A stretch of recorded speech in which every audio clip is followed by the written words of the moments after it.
Basta mga kalibod, dito nga tayo ngayon sa may palengke. Yung bagong silang na palengke ito. Bibili ako ng tilapia para pag uwi ko may maluto na kami, may ulam. Dito kasi halos makikita mo itong present lang lagi na isda, tilapia at saka bangus. Kahit saan ka magpunta dito, ganun ang laging mabungad, nangabungad na isda. Itong tilapia na buhay ang binili ko. Kasi medyo ito yung pinaka-price na isda dito, tilapia. Kung dati hindi masyado pinapansin ng tilapia, ngayon ito na yung pinaka dito sa mga kabilang mga lamis tinitingnan ko.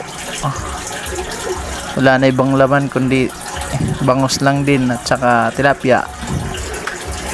May ibang isda naman na galing sa dagat pero hindi na ganoon ka-presko. Ito nga, pinapalinisan ko lang yung isda para pagdating dito sa bahay,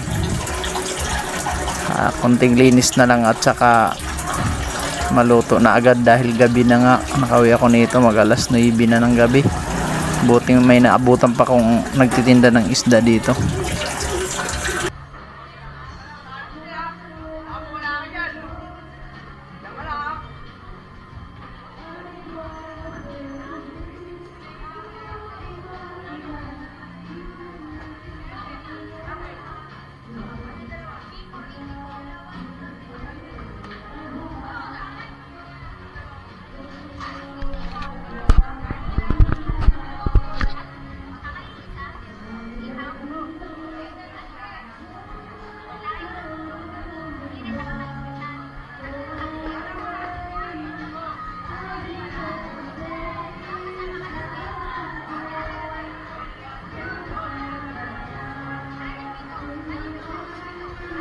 At ito nga, tapos ng linisan at pabayaran na din nang makaalis na din.